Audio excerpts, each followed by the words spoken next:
High বন্ধুরা, তোমরা সবাই কেমন আছো? Good morning. আজ শ্যামাপ্রসাদ স্যারের জন্মদিন, তার উপলক্ষ করে আজকে স্কুল ছুটি আছে। উঠেছি আমরা ঘুম থেকে 7টার সময় উঠে দেখি, সকালে ঘুম থেকে উঠেই দেখি বৃষ্টি শুরু হয়ে গেছে। ওর বাবা উঠে আগে কাগজ টাঙাচ্ছে, ওখানে বৃষ্টি পড়ছে বলে। আমি বাসনগুলো বার করে ঘর মুছে আর বারান্দায় দাঁড়িয়ে আছি। কাগজটা টাঙানো হয়ে গেলে আমি বাসন মাজবো, কাজ করব, ব্রাশ করব, সবই করব। আর দেখো আমি বাসন টাসন মেজে চলে এসেছি। ঘর মুছে গেছিলাম আগে।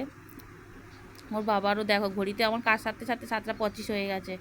আর ওর বাবা গেছে দোকানে গেছে দুধ নিয়ে আসতে, আর আমি এই রান্নাঘরে ঢুকলাম, আলো জ্বাললাম, কারণ ঘর এত পরিমাণ অন্ধকার বৃষ্টিতে। আমাদের এখানে মেঘ করে রয়েছে সকালবেলা থেকে। 7:30 ঘড়িতে বাজে। আর দেখো চা নিয়ে বসে পড়লাম।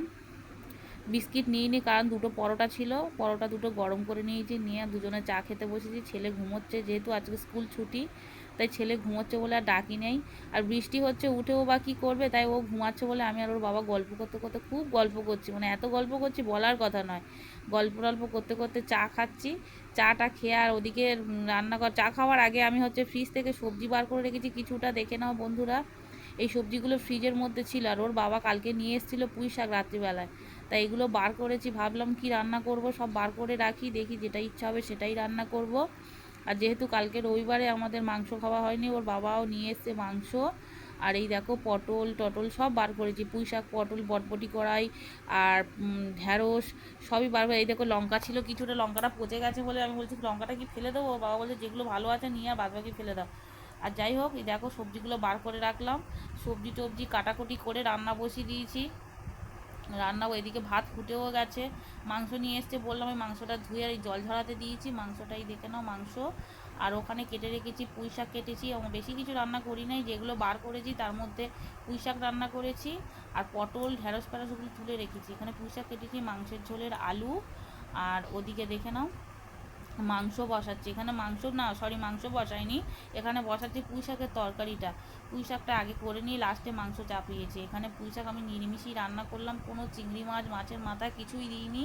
নিরামিষ পুঁই শাক রান্না করেছি, 5 ফোড়ন আর পেঁয়াজ টিয়াজ দিয়ে একটু নিরামিষই রান্না করেছি। ওর মধ্যে অনেক রকমের সবজিও রয়েছে, তোমার বটবটি কড়াই টড়াই সবই দিয়ে একটা পাঁচমিশালি দিয়ে, আর তোমার পুঁই শাক দিয়ে, আর ওই চচ্চড়ির মতো করা হয়েছে, মানে ওই পুঁই শাকের সবজি তরকারি যার বলে আর কি, নিরামিষই। আর এই দেখো পুঁই শাক তরকারি হয়ে গেছে, এদিকে বসিয়ে দিয়েছি মাংসের ঝোলের আলু ভাজা করেছি, লাল লাল করে আলুটা ভেজে নিয়েছি। আর তোমাদের একটা প্রশ্ন করবো, এত আলু হয়তো মাংসেতে অনেকে দেয় না, আমরা 1 কিলো আলুতে এই 500 মতো আলু দিই। 500 আলু কি, আমার কোনো আইডিয়া নেই, যেহেতু এই এতটাই আলু দিয়েছি। তা বন্ধুরা তোমরাই বলো তোমাদের 1 কিলো মাংসতে কতটা আলু দাও। আমরা যেহেতু 3 জন খাই, তাই বিকেলে যা তরকারি থাকবে বিকেলে রুটি দিয়ে খাবো, আর দুপুরে খাওয়া হবে।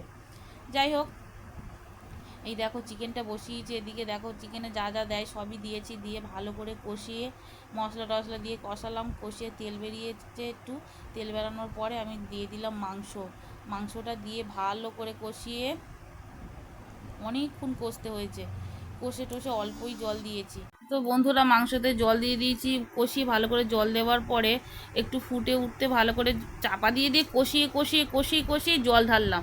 এই দেখো মাংসটা তেল ছেড়ে দিয়েছে। তেল ছেড়ে দেওয়ার পরে জল, তোমাদেরকে আগেই বললাম জল দিয়ে দিয়েছি, তার আগেই বলে দিয়েছি মাংসতে তো তেল ছেড়ে দিয়েছে। তেল ছেড়ে দেওয়ার পরে অল্পই জল দিয়েছিলাম, অল্প জল দেওয়ার পরে তারপর তরকারিটা ফুটে যেতে তরকারিটা নামিয়ে নিয়ে গ্যাস ট্যাস পরিষ্কার করে আবার ঘরটাকে একটু শুকনো সার্ফের গুঁড়ো দিয়ে শুকনো শুকনো করে মুছলাম, কারণ আমাদের এখানে এত বৃষ্টি হচ্ছে, ঘর ভিজে ভিজে উঠছে বলে আমি গ্যাস ফ্যাস পরিষ্কার করে পুরো ঘরটাকে মুছে টুছে পরিষ্কার করে আমি চলে গেলাম স্নান করতে। ওদিকে তার মধ্যেখানে ছেলেকেও জল দিলাম, ছেলেও স্নান করলো, স্নান টান করে আর চলে গেলাম তোমার পুজো টুজো করে আর খেতে বসলাম। তো বন্ধুরা আজকের ভিডিওটাই দেখো বন্ধুরা, তার আগে বলা হয়নি তোমাদেরকে একটা কথা, আমি রান্না বান্না করে বাসন টাসন মেজে টেজে ঘর মুছে নিতে বলেছি, বাসন টাসন মেজে উবুর দিয়ে ছেলে স্নান টান করে ঘরে বসেছে, আমি চলে গেলাম স্নান করতে, স্নান টান করে পুজো দিয়ে খেতে বসলাম। তো বন্ধুরা ভিডিওটা আজকের এইটুকুই থাক। যদি ভিডিওটা ভালো লেগে থাকে তোমরা একটা লাইক সাবস্ক্রাইব করে দিও। আর একটা কথা বলি তোমাদেরকে, আমার ব্লগ তো তেমন কেউ দেখে না, প্লিজ তোমরা ভিডিওটা যদি কেউ দেখে থাকো প্লিজ প্লিজ একটু সাবস্ক্রাইব